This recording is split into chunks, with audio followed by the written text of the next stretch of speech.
Lors de Dunmore, il y a encore une déclaration l'un des chefs militaires de l'armée britannique pendant la Révolution américaine, le général Sir Henry Clinton, qui était à New York, qui a fait une déclaration de Phillipsburg, qui est une déclaration similaire à la déclaration de Lord Dunmore, qui demandait à tous les esclaves des colons britanniques qui pouvaient se réfugier à New York, qui devaient devenir libres.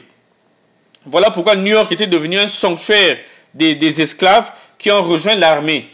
Et il y a eu, jusqu'à la fin de la Révolution américaine, il y a eu 20 000 Africains du côté de l'armée britannique et il n'y a eu que 9 000 Africains du côté de l'armée de George Washington. Donc les Africains se sont retrouvés dans les colonnes, c'était pour le souci de la liberté.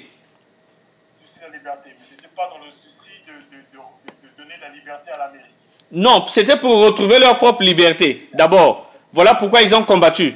Parce que le fait déjà d'être rentré dans l'armée, ils devenaient libres, l'esclavage cessait.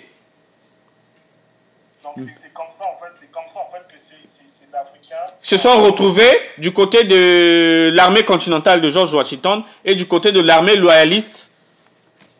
Mais il y a un problème, c'est qu'en Caroline du Sud, les colons de la Caroline du Sud n'ont pas vraiment intégré les Noirs dans les colonnes. Ils les ont utilisés pour être des domestiques, pour être dans la construction, pour reconstruire les zones démolies. Parce que le sud des États, la Caroline du Sud et la Géorgie, ils étaient vraiment des conservateurs en matière d'esclavage. Et d'ailleurs, c'est d'ailleurs les causes de la guerre de sécession au 19e siècle.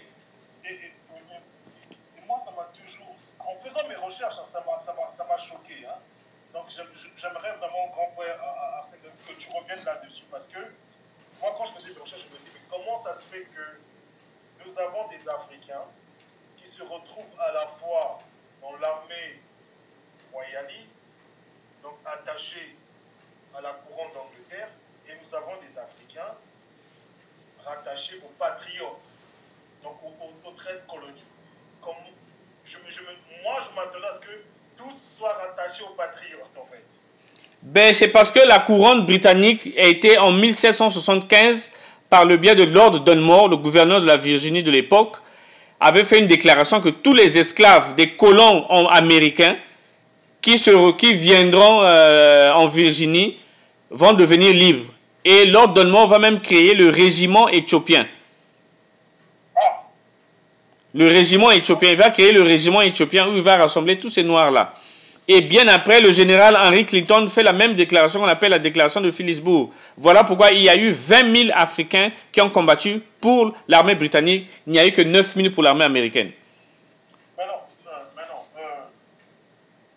grand frère Arsène Gada, nous qui avons fait, parce qu'on a fait l'université ici, on a fait un peu l'école ici pendant 10 ans. On nous parle de Frédéric Douglass,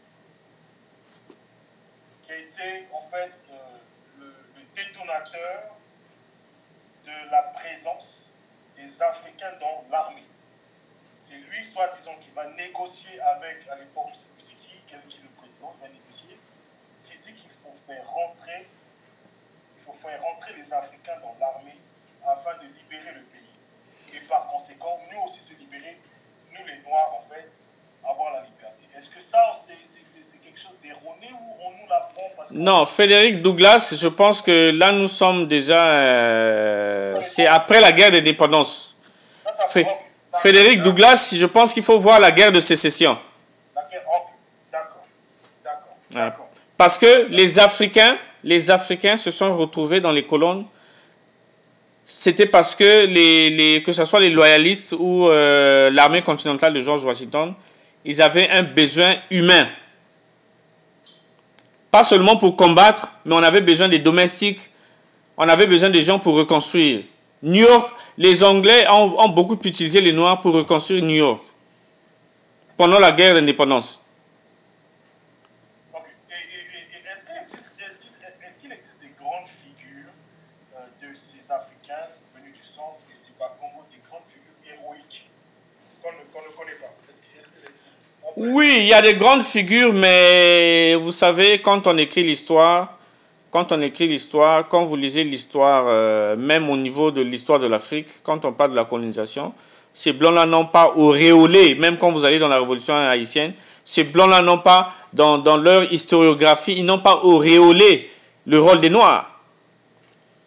Il y a eu des héros africains, mais ils ne sont pas vraiment connus. Ils n'ont pas vraiment connu. Je vous donne l'exemple. Les Américains, l'armée continentale de George Washington, pendant la bataille de Yorktown, la dernière bataille de Yorktown, à la suite de laquelle les Anglais ont capitulé en 1781, en Virginie, la dernière bataille. Cette bataille, les Américains ont